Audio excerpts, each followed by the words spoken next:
Muchas gracias por continuar en Radio Eleuteria y vuelvo a repetirlo, la sesión de hoy vamos a estar analizando el fenómeno de la censura y vamos a estar analizando precisamente tres libros que tratan sobre este fenómeno. El primero de ellos es este, escrito por Julian Assange, que se titula Cuando Google encontró a Wikileaks.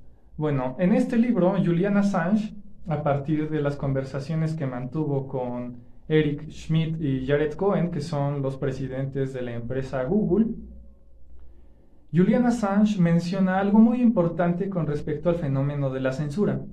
Lo que él explica en este libro, en las conversaciones que tiene con Schmidt y Cohen, es mencionar el hecho de que la censura siempre es un motivo de celebración. Con esto, Julian Assange no quiere decir que la censura sea algo que tenga que ser celebrado porque sea buena en sí mismo. No, la censura, por supuesto, que es un cáncer social que debe de ser eliminado. Y yo vuelvo a citar las palabras del historiador británico que menciona que la censura, o más exactamente, los límites de la libertad de expresión, son precisamente cuando se atenta contra la misma libertad de expresión, es decir, cuando se utiliza la libertad de expresión para atentar contra ella misma. Y pues bien, lo que menciona aquí Julian Assange es que la censura es un motivo de celebración no por el hecho de que sea buena, sino más exactamente porque el Estado que ejerce la censura, es decir, el Estado, lo que es el monopolio de la violencia, el monopolio de la fuerza, está muy preocupado por lo que piense y lo que diga la sociedad. Ahora bien, esto es un síntoma de un Estado débil. Eso es lo que plantea Julian Assange en este libro. La censura es un motivo de celebración, no porque sea buena, sino más exactamente porque revela, es decir, es un síntoma de que el Estado que ejerce la censura es débil, porque está muy preocupado por lo que piense y lo que diga una sociedad. Ahora, el segundo libro es un poco más polémico, es también escrito por Julian Assange y se titula Cyberpunks, la libertad y el futuro de Internet. Y bueno, esto ya no es ningún secreto. De hecho, las personas que tengan algún canal en YouTube o, no sé, en un programa de radio como este, tenemos una lista de palabras que, bueno, no podemos decir al aire o no podemos decir en un video o no podemos decir en la academia porque precisamente atenta contra los parámetros morales de estas instituciones, ya sea un canal, una emisión de radio o una academia, un salón de clases. Y bueno, aquí lo que dice Julian Assange en este libro, Cyberpunks, la libertad y el futuro de Internet. Yo invito a nuestros radioescuchas a suscribirse a nuestro canal de YouTube para que puedan advertir la edición de este libro. Es un libro muy, muy interesante. Aquí lo que menciona Julian Assange es con respecto a dos fenómenos que precisamente han sido, de hecho, erradicados de la web superficial, es decir, la Internet que todo el mundo utiliza, no sé, en los buscadores como Google, Mozilla Firefox, cualquier otro buscador de Internet, lo que se conoce como la web superficial, está totalmente erradicado dos fenómenos que son horripilantes, que es precisamente el terrorismo, o más exactamente la propaganda islámica yihadista, y el segundo es la pornografía infantil. Por supuesto que son hechos de la Internet que son escabrosos y que por supuesto deben de ser erradicados. Sin embargo, las maneras de hacerlo no son viables si se quiere precisamente erradicar este mal. Lo que ocurre es que, por ejemplo, cuando surge propaganda islámica yihadista, digámoslo en este caso, o por ejemplo, propaganda de la supremacía racial, no lo sé, la Hermandad Aria de Texas, o los hooligans o los neonazis que existen en Europa, bueno, lo que ocurre es que el mismo buscador, bajo un algoritmo, censura estas páginas. Y lo que menciona Julian Assange es que eso entorpece el proceso de búsqueda de los que justamente realizan este tipo de actos. No sé, lo que es la producción de pornografía infantil, la propaganda yihadista, o la propaganda de la supremacía racial de Europa del Este o lo que son los países de los Balcanes. Bueno, esto es justamente lo que ocurre. Se censura la página, lo que conlleva a entorpecer el proceso de búsqueda y captura de estas personas.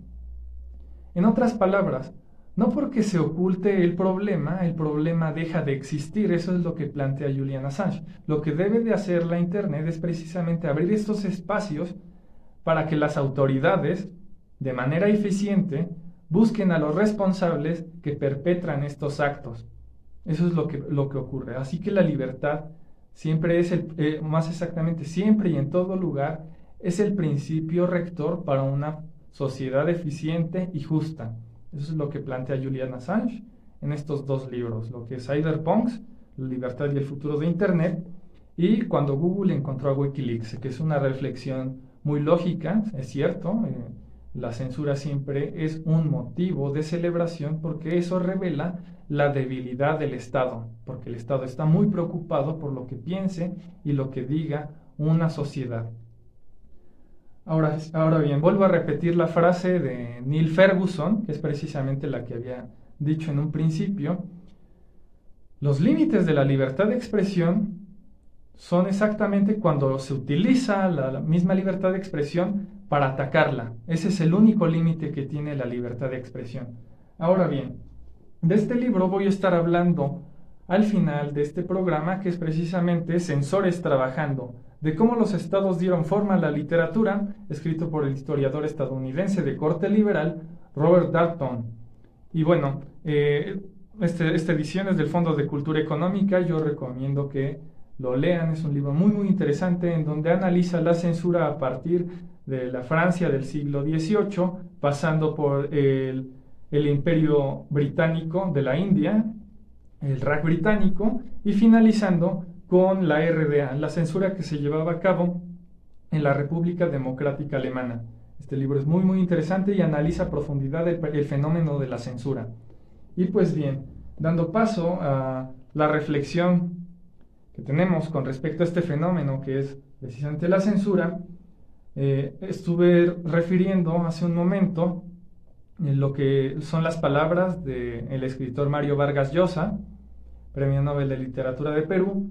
Lo que él menciona en su libro El llamado de la tribu es con respecto a estos medios lúdicos como es la música, no sé, las comedias, los stand-ups, todo lo que tiene que ver con el humor, los videojuegos, en donde se presenta violencia explícita, digamos, los videojuegos de disparos en primera persona, o música que tiene contenido violento, agresivo, racista, incluso, no lo sé, como el death metal, el black metal, o por ejemplo los chistes de humor negro. Bueno, se suele decir que eso debe de estar absolutamente prohibido porque conlleva a, de alguna manera, manipular a mentes débiles a cometer ese tipo de actos. Lo que menciona Mario Vargas Llosa en este libro, que es un comentario que se desprende de un ensayo de Karl Popper con respecto a la televisión, lo que dice Mario Vargas Llosa es que se suele entender que este tipo de contenido violento expresado en medios lúdicos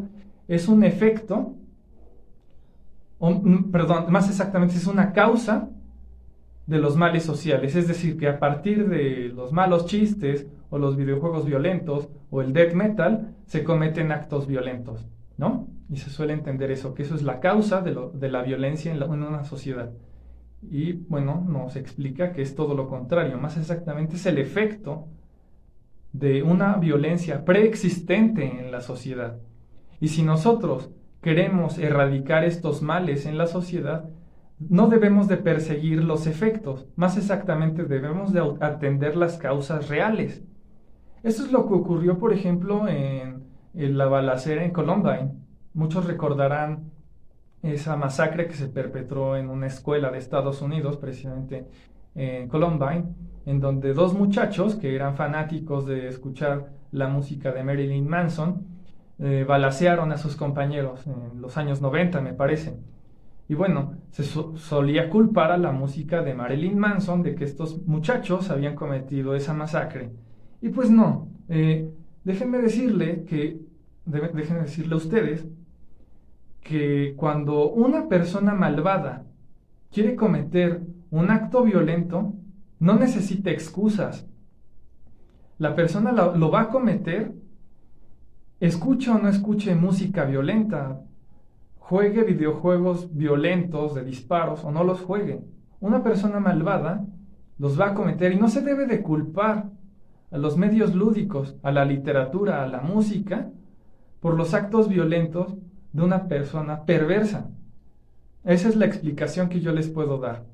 Ahora bien, también se suele decir, y esto es una forma de legitimar la censura, de que bueno, si no te gusta algo, no lo critiques, ten respeto hacia eso.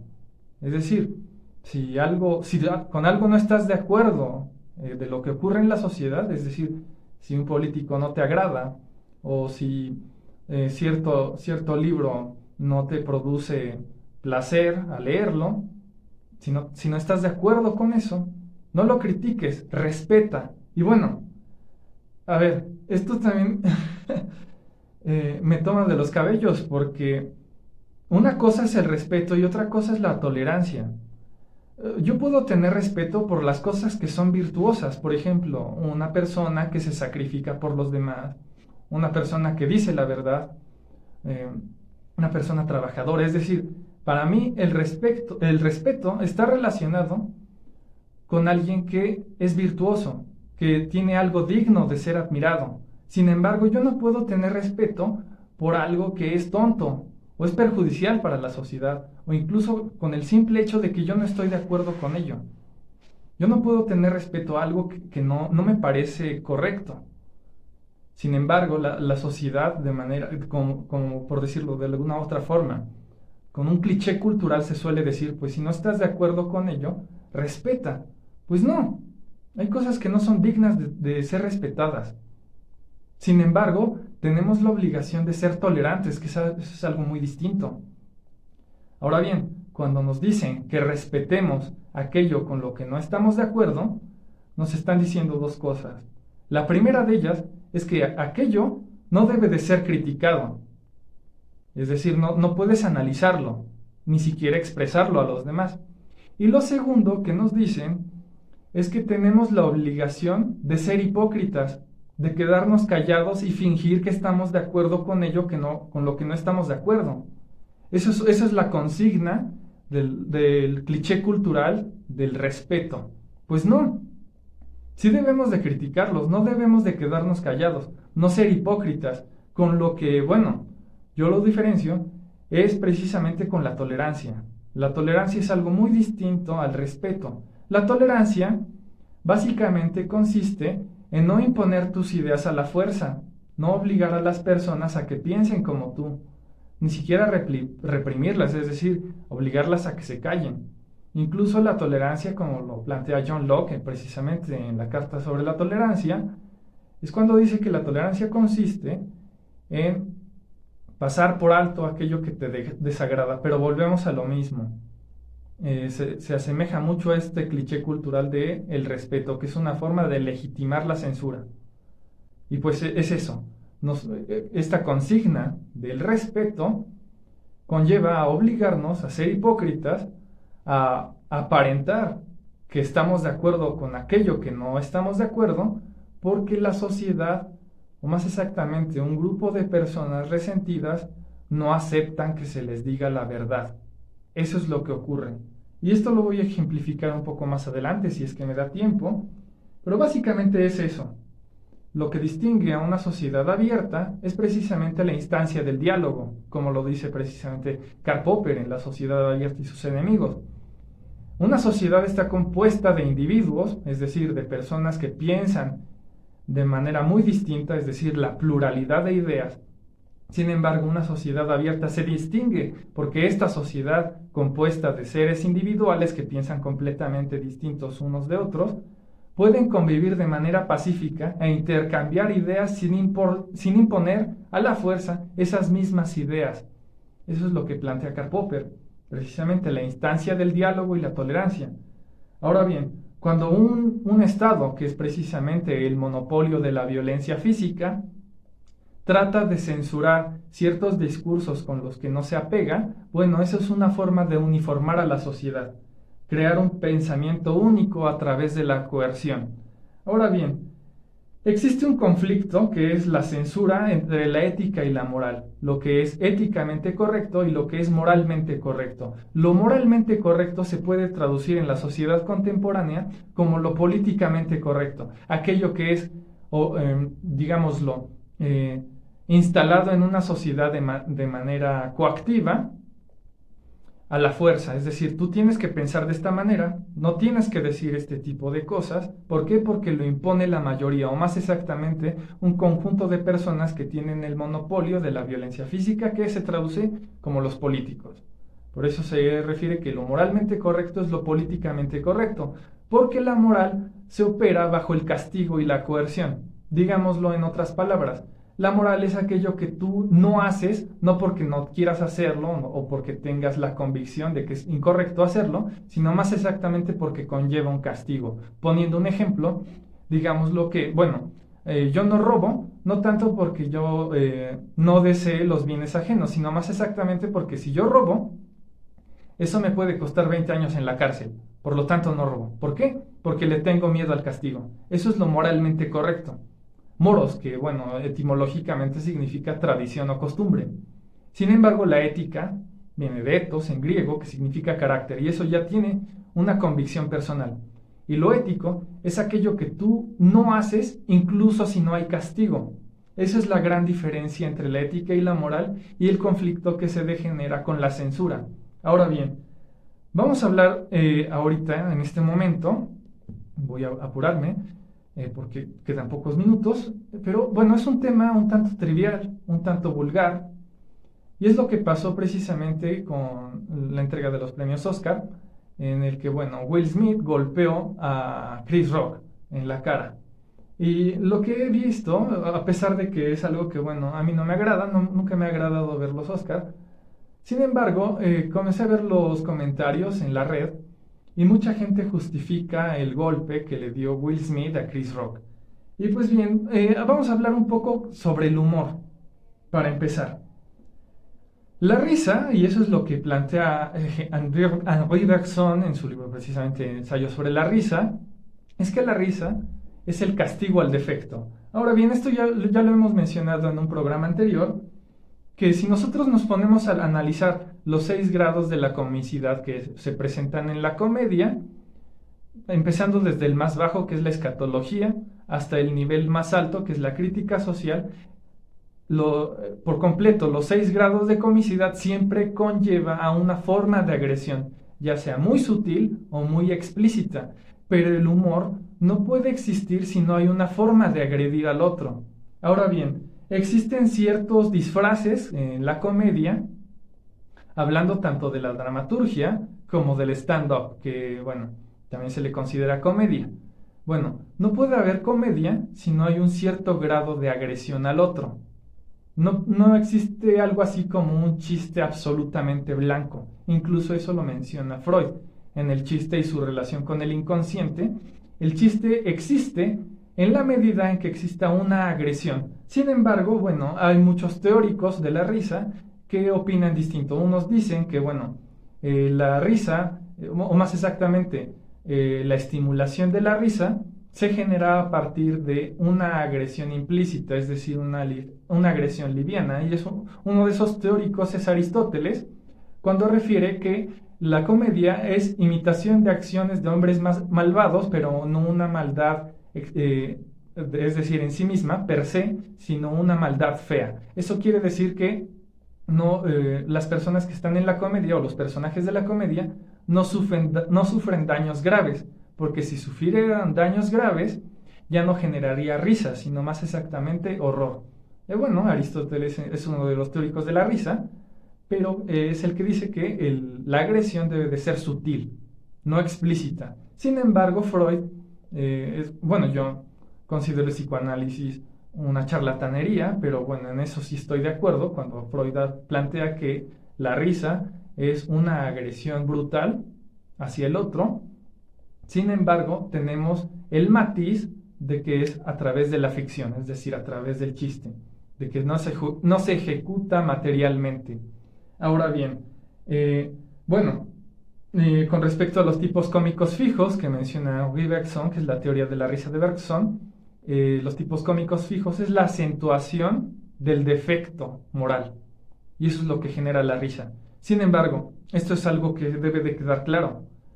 Para que una persona pueda reírse de un chiste, debe estar distanciado de aquello que es motivo de burla. Por ejemplo, si yo soy un inválido y alguien hace un chiste de inválidos, yo no me voy a reír porque yo me identifico con el objeto de risa, el objeto de burla. Ahora bien, lo que menciona posteriormente Henri Bergson en su libro La risa, es que también debe de haber ausencia de emoción. Es decir, si yo soy una persona demasiado o extremadamente sensible, hipersensible, nada me va a causar risa. ¿Por qué? Porque, bueno, la risa surge a partir de un defecto, de una imperfección. Y digámoslo de otra manera, en un mundo perfecto, con personas perfectas, no existiría la comicidad, porque precisamente el material de trabajo del humor es precisamente la imperfección del mundo. Ahora bien, y eso es muy importante, no, cuando alguien utiliza a cierto sector o cierto grupo vulnerable, históricamente discriminado, para burlarse de ellos, no se burla de la persona, se burla precisamente del defecto o de la imperfección. Eso que debe de quedar claro, no se está burlando de la persona en un chiste, en la comedia. Se burla más exactamente de la imperfección que está aderezada en esa persona. Ahora bien, lo que plantea, por ejemplo, Herbert Marshall McLuhan en su libro Los medios como la extensión del hombre, es precisamente esta frase que dice, el medio es el mensaje. Y bueno, eso quiere decir que muchas veces nosotros tendemos a juzgar los discursos que nos rodean en la vida cotidiana en relación no del contenido del mensaje, sino más exactamente de quién lo dice, es decir, del medio. Y digamos, si lo dice una persona que, bueno, voy a ejemplificarlo con el hecho que ocurrió en los Oscars. Will Smith le da una cachetada a Chris Rock porque, bueno, se burló de su esposa. Qué bueno. Vuelvo a repetirlo. La sociedad es como que alérgica a la verdad. Bueno, le dijo que estaba calva. ¿Y qué? ¿No es verdad? Lo está, la mujer lo está. No debemos de tratar de negar la verdad. Ahora bien, bueno, la cuestión es la siguiente. Tendemos muchas veces a juzgar al mensaje en relación al medio. Y yo me pregunto lo siguiente. ¿Qué habría pasado si Will Smith hubiese sido un actor blanco? Bueno, la situación habría sido completamente distinta. Completamente distinta. Porque justamente regresamos a la frase de McLuhan. Nosotros tendemos a juzgar el mensaje en relación al medio. Eso lo explica McLuhan no como el deber ser de la comunicación, sino como el fenómeno de la comunicación opera en la sociedad. La sociedad tiende a juzgar al mensaje en relación a quién lo dice, no el mensaje en sí mismo. Sin embargo, bueno, en el siguiente bloque voy a finalizar este tema de la censura con lo que dice precisamente Robert Darnton en su libro Censores Trabajando, de cómo los estados dieron forma a la literatura. Y pues bien, esto es Radio Eleuteria, no se vayan. Muchas gracias. Gracias por continuar en Radio Eleuteria y precisamente finalizando con este episodio vergonzoso que ocurrió hace una semana. Bueno, ocurre lo siguiente. Lo primero es que la gente trata de justificar la violencia física, es decir, la agresión física, justamente como respuesta a un mal chiste. Es decir, con este episodio que ocurrió en los Oscars, de que Will Smith le dio una cachetada a Chris Rock, mucha gente estuvo de acuerdo con lo que hizo Will Smith, diciendo, bueno, es que se burló de su esposa y, bueno, la cachetada que le dio a Chris Rock es legítima. Bueno, lo que nos dice ese tipo de personas es que es legítimo golpear a la gente cuando uno no está de acuerdo con lo que dice el otro. Es decir, tú puedes golpear a alguien por el simple hecho de que dijo algo que no te parece. Y bueno, nosotros sabemos, y en América Latina somos campeones en eso, nosotros sabemos cómo comienza la censura, sin embargo no sabemos hasta dónde pueda llegar. Entonces, si nosotros decimos, es legítimo que haya golpeado en la cara a Chris Rock, porque bueno, está mal que se haya burlado de su esposa, bueno, entonces eso abre la posibilidad de que en un futuro se pueda decir lo siguiente: estuvo bien que lo hayan asesinado por lo que dijo, porque lo que dijo es incorrecto. Todos estamos en desacuerdo con respecto a lo que dijo esta persona, por lo tanto es legítimo agredirlo, incluso quitarle la vida. Vuelvo a repetirlo, nosotros sabemos cómo inicia la censura, pero no sabemos hasta dónde pueda llegar, cuáles sean los límites de la censura. Entonces, cuando comenzamos a legitimar la violencia como respuesta a algo que no nos agrada, a un discurso que no nos agrada, bueno, entonces eso abre la posibilidad a que la censura transgreda cualquier tipo de límite. Ahora lo siguiente, con respecto precisamente al libro de Robert Darnton, Censores trabajando, de cómo los estados dieron forma a la literatura. Esto yo creo que va a requerir una sesión aparte, porque es un libro con mucho contenido, principalmente diciendo que la censura, al menos en la Francia del siglo XVIII, era el privilegio. Se podía privilegiar a aquel escritor que estuviese enfilado de acuerdo al paradigma de la aristocracia. En ese caso, bueno, Voltaire supo utilizar muy bien la censura a su favor, porque él escribía libros que eran de alguna manera recalcitrantes, totalmente en contra del orden del régimen. Sin embargo, firmaba sus libros con el nombre de sus enemigos y se perseguían a sus enemigos de aquello que Voltaire escribió. Era una forma muy inteligente de utilizar la censura a su favor. Sin embargo, lo que menciona más adelante de Robert Darnton con respecto a la censura de la RDA, lo que ocurría es que se solía utilizar este término de que la literatura es un reflejo de la realidad. Entonces, la literatura que era producida en la RDA, es lo que era la República Democrática Alemana, que no tenía nada de democrática, se solía decir eso. Bueno, es que la literatura es un reflejo de la realidad social de la Alemania comunista. Por lo tanto, cualquier escritor que atente contra la realidad que nosotros hemos creado debe de ser borrado. En otras palabras, se suele decir que la literatura es un reflejo de la realidad, lo cual es un error de categoría. Sin embargo, ese tipo de argumentos, o más exactamente, ese tipo de equivocaciones de los académicos de las universidades que suelen decir que la literatura es un reflejo de la sociedad, es totalmente lo contrario. Más exactamente, son los estados quienes modelan la literatura, exactamente como lo dice Robert Darnton.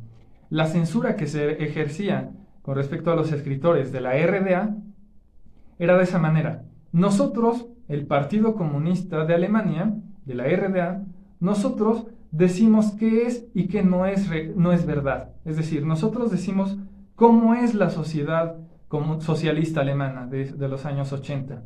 Nosotros vamos a encargarnos de decir qué pertenece a la realidad y qué no pertenece. Y cualquier escritor que se desmarque, que se deslinde de esa realidad en sus novelas, va a ser censurado. Esto es un fenómeno que ocurrió hace ya más de 50 años.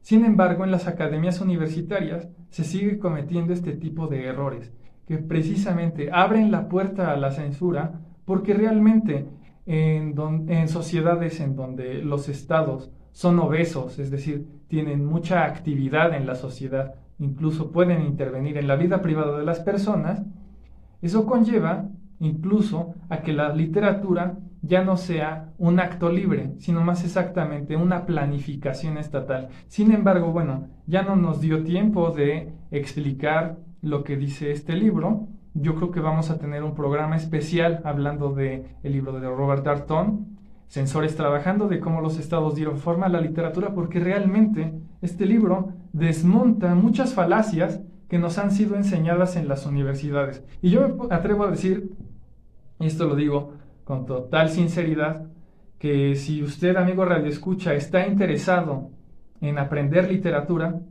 y piensa que en las universidades usted va a entender lo que es el fenómeno literario, yo le recomiendo que entre a la universidad, es decir, a alguna carrera de filología, con mucha cautela, con mucho escepticismo de lo que digan los profesores.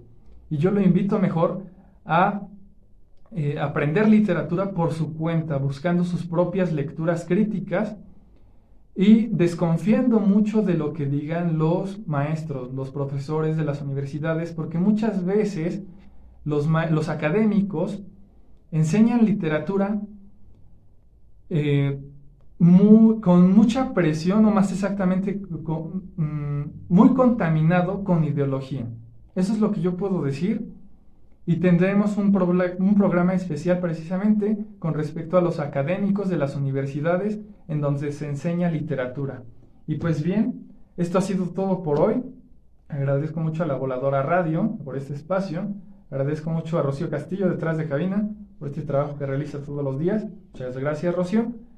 Y sobre todo agradezco a usted, amigo Radio Escucha. Lo invito a que nos sintonice los miércoles de 7 a 8 de la noche. Esto es Radio Eleuteria. Vive la libertad y la verdad. Hasta luego.